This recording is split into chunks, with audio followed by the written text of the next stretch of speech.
Good morning everyone, welcome back to आपकी class coaching centre. आज के क्लास में हम अंतर्राष्ट्रीय व्यापार के बारे में देखेंगे कि और अंतर्राष्ट्रीय व्यापार की जो कि आज लास्ट क्लास होगा। पिछले 2 क्लास हम अंतर्राष्ट्रीय व्यापार के ले चुके हैं।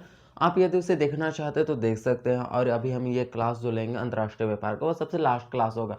और इस क्लास में हमको वेरी वेरी इंपॉर्टेंट विशिष्टता के आधार पर बंदरगाहों के बारे में पता चलेगा कि तेल शोधन बंदरगाह क्या होता है, नौसेना बंदरगाह क्या होता है, पॉकेट स्टेशन क्या होता है, पोर्ट ऑफ कॉल क्या होता है, ये सभी चीज़, औद्योगिक बंदरगाह क्या होते हैं, इन सभी चीज़ों के बारे में इस क्लास में डिटेल्स आपको जानकारी मिलेगी यदि आप अंत तक बने रहे तो। यदि आप उससे पहले ही निकल जाते हैं या वीडियो स्किप करके छोड़ के चले जाते हैं, क्लास छोड़ के चले जाते हैं, तो उससे आपको नहीं जानकारी मिल सकती है। लेकिन ये एग्जाम में पूछे जाने वाले ये सारे छोटे मोटे 1-2 नंबर के खुदरा खुदरा क्वेश्चन होते हैं।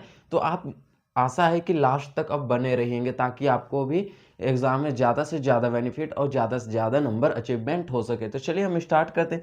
उससे पहले आप नोट्स लिख सकते हैं, ठीक है। तो हम कहाँ पे थे, तो विशिष्ट, ये सारा चीज़ आपको पिछले क्लास में ही करा चुके हैं। ये आपका लास्ट क्लास है, ठीक।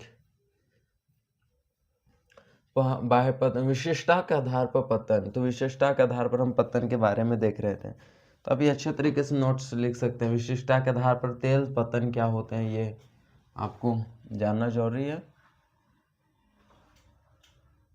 हाँ, इतना में काफ़ी है तेल पतन के बारे में।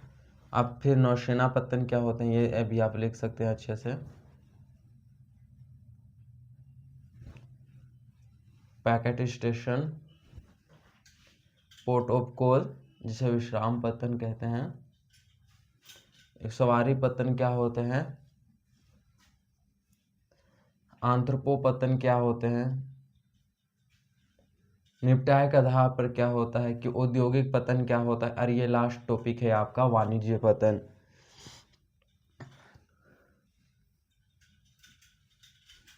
चलिए हम समझते हैं ये सब के बारे में तो अच्छे तरीके से। तो चलिए, क्या आप समझने के लिए रेडी हैं? आपको हर एक चीज़ के बारे में अच्छे तरीके से जानकारी मिलेंगे। तो हम देखते हैं कि विशिष्टता के आधार पर पतन के प्रकार। तो आपको कभी भी याद रखना है तो विशिष्टता के आधार पर, ठीक है। आपके टॉपिक्स वहाँ नोट्स लिखा चुके हैं विशिष्टता के आधार पर, ठीक है। विशिष्टता के आधार पर तो विशिष्टता के आधार पर हम देखते हैं कि पतन, सबसे पहला हमारा जो होगा वो तेल पतन के बारे में देखेंगे। अब तेल पतन के पास आप जा सकते हैं। पतन का मतलब होता है बंदरगाह। एक पतन होता है, क्या होता है, अंत होना, समाप्ति होना। लेकिन एक पतन जो होता है हम लोगों का क्या होते हैं, बंदरगाहें होते हैं। जितने भी बंदरगाह जो होता है एक पतन होता है, ठीक है। तो पतन को हम बंदरगाह कहते हैं, बंदरगाह को ही हम क्या कहते हैं, पोर्ट कहते हैं। ये सारी चीज एक ही बात भाषा है और एक ही चीज को कहा जाता है। तो तेल शोधन बंदरगाह क्या होते हैं, जहां पे तेल का आयात और निर्यात किया जाता हो, यानी कि तेल बेची या खरीदी जाती हो। आप कह सकते हैं कि तेल बेची या तो फिर क्या की जा सकती है, खरीदी जाती हो। तो जहां पे तेल बेचा जाता हो और वो जहां पे तेल खरीदा जाता हो उसे हम क्या कहते हैं, तेल बंदरगाह कहते हैं या तो तेल पत्तन कहते हैं। और ये तेल बंदरगाह में कुछ बंदरगाह होते हैं टैंकर बंदरगाह और कुछ तेल शोधन बंदरगाह होते हैं। तो ये तेल पत्तन में ही आपको मिल जाएंगे एक टैंकर बंदरगाह, कौन से, टैंकर पत्तन मिल जाएंगे, और एक मिल जाएगा तेल शोधन बंदरगाह। इसी में से तेल शोधन पत्तन, हाँ। तो इसी में से मिलेंगे, इससे दूर नहीं मिलेगा। मान के चलिए कि आप एक बहुत ही बड़ा आपके पास एक कंपाउंड है, तो आप उसे क्या बोलेंगे, मेरे पास बहुत ही बड़ा कंपाउंड है। तो उस कंपाउंड में कुछ साइड आप क्या करेंगे कि फूल उल रोप देंगे अपने शोभा करने के लिए, और कुछ साइड गाड़ी पार्किंग कर देंगे। तो एक बहुत बड़ा तेल बंदरगाह है, उस बहुत बड़ा बंदरगाह है जिसके कुछ साइड क्या है, टैंकर पत्तन है, और कुछ साइड क्या है, तेल शोधन पत्तन, हाँ पत्तन है। तेल शोधन बंदरगाह आपको अगर एग्जाम्पल देखिएगा कि तो पार्सिया के खाड़ी में स्थित है अबादान पत्तन, ये तेल शोधन बंदरगाह है। और आप देखिएगा कि ट्रिपोलिया जो कि लीबिया में स्थित है, ट्रिपोलिया एक कैसे पत्तन है, एक टैंकर पत्तन है ट्रिपोलिया। और एक आबादाम पार्सिया की खाड़ी में स्थित है जो कि तेल बंदरगाह है। मान के चलिए कि आपका ये तेल बंदरगाह है, तेल बंदरगाह या पत्तन है। तो इसमें हम इसे 2 भागों में बांट दिए। हम ये पूरे को कहेंगे तेल पत्तन, इसे हम पूरे को क्या कहेंगे, तेल पत्तन कहेंगे। लेकिन इसमें से कुछ हिस्सा क्या होंगे, टैंकर पत्तन होंगे, कुछ हिस्सा टैंकर पत्तन और कुछ हिस्सा हमारा क्या होगा, तेल शोधन बंदरगाह, तेल शोधन बंदरगाह। तो इसी को हम क्या कहते हैं, टैंकर पत्तन कहते हैं और तेल शोधन बंदरगाह, जिसको पूरे को हम मिला दिए तो तेल पत्तन के नाम से जानेंगे। फॉर एग्जाम्पल के लिए आपको टैंकर पत्तन का एग्जाम्पल लीबिया का ट्रिपोली, वो एक टैंकर पत्तन है। और तेल शोधन पत्तन का की बात की जाए तो पर्शिया की खाड़ी में स्थित है अबादान। अबादान कैसा पत्तन है, तेल शोधन पत्तन है, ये आपको याद रखना है, ठीक है। चलिए हम नेक्स्ट टॉपिक में चलते हैं। तो विशिष्टता के आधार पर पहला हम पत्तन देखें, कौन सा पत्तन देखें, तेल बंदरगाह देखें। उसके बाद हम देखते हैं कि नौसेना, नौसेना पत्तन, ठीक है, कि नौसेना पत्तन क्या होते हैं उसके बारे में हम देखेंगे।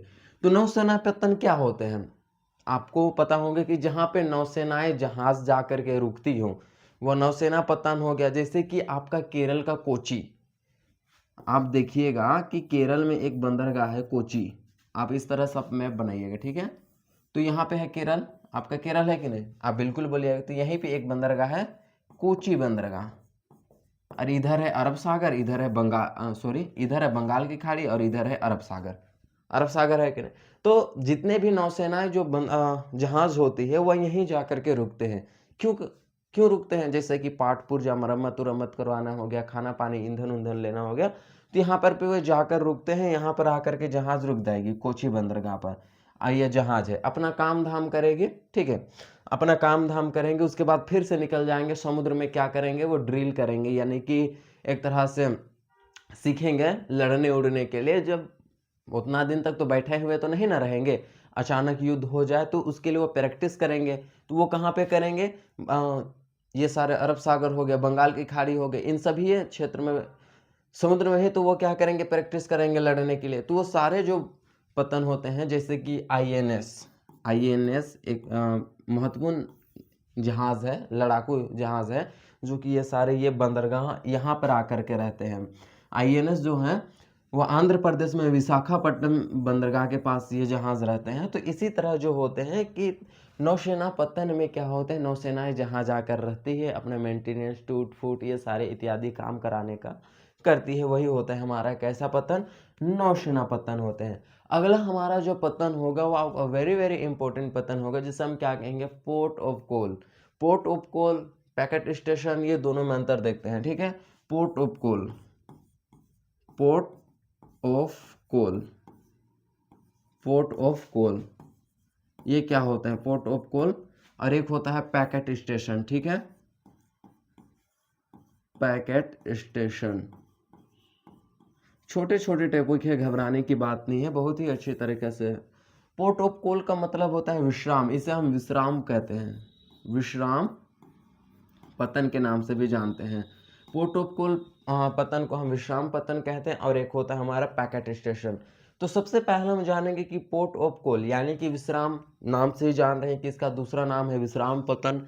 कि अब जब हम समुद्र पार करते हैं, समुद्र से कोई दूसरे देश जाते हैं, समुद्र के रास्ते से जहाज से ही जाएंगे, जाहिर सी बात है जहाज के अलावा तो और कोई ऑप्शन नहीं हो गई है, तो उड़ के जाएंगे, उड़ के तो कहाँ से समुद्र लांघेंगे, 7 समुंदर पार, यानी कि जहाज से हम जा रहे हैं दूसरे देश, तो उसके लिए जगह जगह पर क्या होंगे कि विश्राम पत्तन होंगे, विश्राम बंदरगाह बनाए जाएंगे। जैसे कि वहाँ पे जहाँ जाएगी रहेगी, मतलब खाना पीना जो भी है यात्रीगण वो सारा करेंगे, खाएंगे पिएंगे, साफ सफाई मुंह कान धोने के बाद जहाज में फ्यूल व्यूल भराने के बाद फिर निकल पड़ते हैं। जैसे कि आप कहीं पे विजिट करने के लिए जाते हैं, विजिट करने के लिए जाते हैं, मान के चलिए हम लोग सारा पिकनिक जा रहे हैं, आप मैं और अदर्स जो लोग हैं वो सभी कोई पिकनिक जा रहे हैं।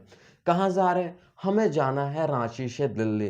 तो रांची से हम दिल्ली ट्रेन से ना जाकर किससे जा रहे हैं, बस के माध्यम से जा रहे हैं। तो जगह जगह पर सराय घर होते हैं ना, रोड में आप देखे हुए हैं, वहां पे क्या करेंगे, हम लोग रुकेंगे, सराय घर में रुकेंगे, कुछ जगह पर आराम करेंगे, गाड़ी उड़ी ड्राइवर सब चाय वाय पियेंगे, हम लोग भी पियेंगे पूरा मस्त से।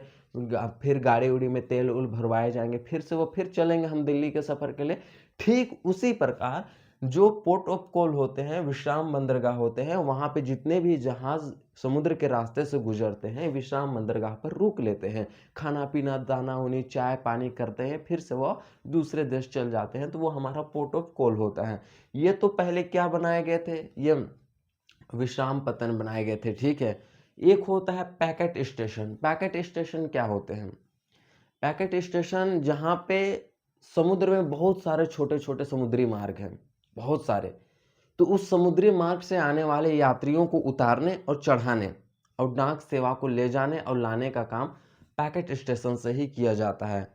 पैकेट स्टेशन का मतलब समझ आ गया कि समुद्र में बहुत सारे छोटे छोटे समुद्रिक मार्ग है और वहीं से हम यात्री को उतारते हैं, चढ़ाते हैं, डाक सेवा को ले जाते हैं, लाते हैं, तो वो हमारा क्या होते हैं? पैकेट स्टेशन, वही को कहते हैं हम। ये आपको समझ में आ गया कि पैकेट स्टेशन क्या होता है, पोर्ट ऑफ कॉल क्या होते हैं। ऑल टोटल नौसेना बंदरगाह भी पता चल गया, तेल शोधन बंदरगाह भी आपको पता चल गया।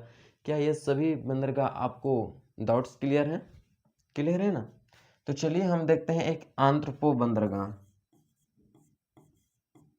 आंत्रपो बंदरगाह, इसे क्यों विकसित किया जाता है? आंत्रपो बंदरगाह क्या होते हैं? एक देश के माल को यदि हमें दूसरे देश ले जाना है, समझिए, एक देश के माल को यदि हम दूसरे देश ले जाना है तो वह आंत्रपो बंदरगाह के द्वारा किया जाता है। जैसे कि ए कोई देश है, यहाँ बहुत सारे सामान है, इस माल को दूसरे देश यानी कि बी में ले जाना है तो वह आंत्रपो बंदरगाहों में संचय किया जाएगा। वहीं से सारे माल को उठा करके कहाँ पे ले जाएंगे? हम दूसरे देश में ले जाएंगे। यानी कि कोई भी वस्तु और सेवाओं को एक देश से दूसरा देश ले जाना है तो उसके लिए हमें आंत्रपो बंदरगाह का निर्माण किया जाता है। जैसे कि आप हो गए सिंगापुर, आपका वेरी वेरी इंपॉर्टेंट, बहुत ज़्यादा और सबसे महत्वपूर्ण एग्जाम्पल है सिंगापुर। सिंगापुर एक बहुत ही बड़ा बंदरगाह है, वह देश नहीं है, बहुत ही बड़ा बंदरगाह, आंत्रपो बंदरगाह है। वहाँ पे बहुत सारे सामान को संचयन यानी कि जमा किए जाते हैं, गोदाम में क्या किए जाते हैं, स्टॉक किए जाते हैं, तो वो आंत्रपो बंदरगाह का उदाहरण हो गया। और वहाँ से जितने भी माल है वो दूसरे देश में भेजे जाते हैं।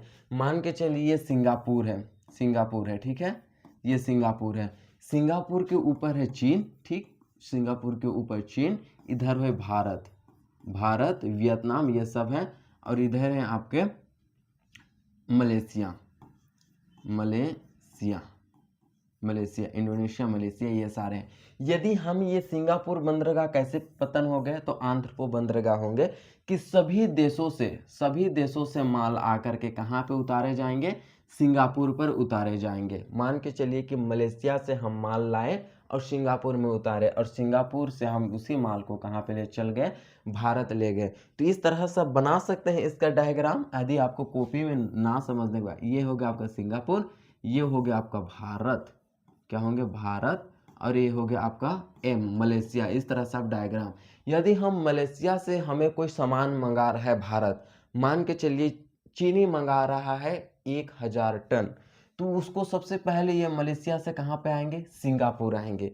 सिंगापुर में ये सारा चीज़ को जमा किए जाएंगे, चीनी को जमा किया जाएगा, उसके बाद ये सिंगापुर से रवाना होगा भारत के लिए। तो ये कैसे बंदरगाह हो गए? तो ये आंत्रपो बंदरगाह का सबसे ज़्यादा और सबसे महत्वपूर्ण एग्जाम्पलों में से एक माना जाता है। क्या आपको समझ में आई आंत्रपो बंदरगाह? क्योंकि ये इंपॉर्टेंट थे इसलिए बना दिए। ये तो आपके हो गए विशिष्टता के आधार पर बंदरगाह, लेकिन एक होता है नौभार के आधार पर भी बंदरगाह होता है कि नौभार के आधार पर बंदरगाहों को दो भागों में बांटते हैं। चलिए हम नेक्स्ट टॉपिक, आप लिखवाए होंगे, आप देख सकते हैं कॉपी में, नौभार के आधार पर क्या होंगे? नौभार के नौभार के आधार पर बंदरगाह कितने भागों में बांटा जाता है, ठीक है।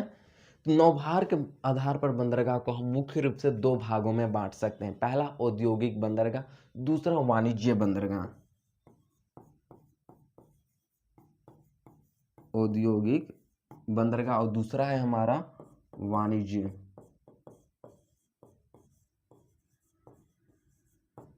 बंदरगाह। ये दो बंदरगाह हम पढ़ेंगे। औद्योगिक बंदरगाह कैसे बंदरगाह होते हैं? जहाँ पे चीनी हो गए, चीनी का डंपिंग करा देंगे हम। डंपिंग मतलब एक बहुत ही बड़ी मात्रा सामान को दूसरे जगह में रख देना, डंपिंग कहलाता है, ठीक है। चीनी, दाल, सरसों, भोजन इत्यादियों का जब हम गोदाम करेंगे, जिस स्थान पर वो हमारा औद्योगिक बंदरगाह हो गया, तो वह स्थान जहाँ पर चीनी, दाल, सरसों, चावल इत्यादि का गोदाम कर देते हैं, यानी कि लगा देते हैं, तो वो हमारे कैसे होते हैं? औद्योगिक बंदरगाह होते हैं। और वाणिज्य का अर्थ ही होता है व्यापार। वाणिज्य का अर्थ क्या होता है? व्यापार। यानी कि वैसे बंदरगाह जहाँ पर सामान का ये तो उत्पादन किया जाता हो और उसका क्या कि विनिर्मित किए जाते हो, तो वैसे बंदरगाह को हम क्या कहते हैं? वाणिज्य बंदरगाह कहते हैं। और इन यहाँ से जितने भी वस्तु बनते हैं उन्हें किन्हीं दूसरे देश में ले जाया जाता है। क्या आपको ये समझ में आ गया? 9 भार के आधार पर औद्योगिक और वाणिज्य बंदरगाह। कहीं पे कोई प्रॉब्लम, कोई डाउट्स, एनी डाउट्स? अगर डाउट्स होगा कमेंट्स कीजिए कि समझ नहीं आ रहा है, क्या नहीं आ रहा है। यदि आप इसे समझ रहे हैं अच्छे तरीके से तो इन्हें अपने दोस्तों के पास भी शेयर करें, ताकि यह ज़्यादा से ज़्यादा लोगों इसे देख सके और उन्हें भी इसका लाभ मिल सके। ठीक है, मैं आपको ये रिक्वेस्ट करता हूँ कि आप दूसरे पास भी ये वीडियो शेयर करेंगे। ठीक है, तो ये हो गया आपका अंतर्राष्ट्रीय व्यापार। ये सारे कुछ हमने देखा। चलिए हम एक बार आपको रिवीजन कर देते हैं कि क्या क्या हमने देखा, क्या क्या नहीं देखा। हाँ, तो ये सारे आपको से जितने भी हैं कि विशिष्टता के आधार पर हम तेल बंदरगाहें देखें, तेल बंदरगाह क्या अच्छे से बताएं। उसके बाद हमें नौसेना पत्तन बताएं क्या होते हैं। उसके बाद हम पोर्ट ऑफ कॉल और पैकेट स्टेशन ये दोनों के बारे में बताएं। उसके बाद नौभार के आधार पर ये बंदरगाह बताएं। और एक हम देखते हैं कि सवारी पत्तन क्या होते हैं। ये कुछ नहीं होते हैं, यानी कि ये देश के आंतरिक भाग रेल या सड़क के माध्यम से जुड़े हुए होते हैं। सवारी, जितने भी सवारी होते हैं वह सवारी पत्तन में आकर के ठहरते हैं। तो सवारी पत्तन ठहरने का स्थान है जहाँ से देश के आंतरिक भाग से आकर के रहते हैं। तो ये आपके सारे कंप्लीट हो चुके हैं। तो आई होप आपको यह आशा होगा कि आपका अंतर्राष्ट्रीय व्यापार का जो चैप्टर मैंने आपको पढ़ाया वो बहुत ही अच्छे तरीके से समझ आ गए होंगे। तो हमारा कौन सा चैप्टर था? ये अंतर्राष्ट्रीय व्यापार। तो अंतर्राष्ट्रीय व्यापार, ठीक है। तो अंतर्राष्ट्रीय व्यापार का जो आपको मैंने चैप्टर पढ़ाया वो बहुत ही अच्छे से समझ में आए होंगे। और ये हो जाता है आपका द एंड। ये कौन हो जाता है? ये चैप्टर का हम कर देते हैं द एंड। अब हम नेक्स्ट क्लास में सेकंड बुक भारत के भूगोल के बारे में जानेंगे, जिसमें मानव बस्तियाँ क्या होती हैं, भारत की जनसंख्या के बारे में जानेंगे, मानव बस्तियाँ से लेकर के भारत की कृषि, उससे ज़्यादा से ज़्यादा क्वेश्चन पूछे जाते हैं।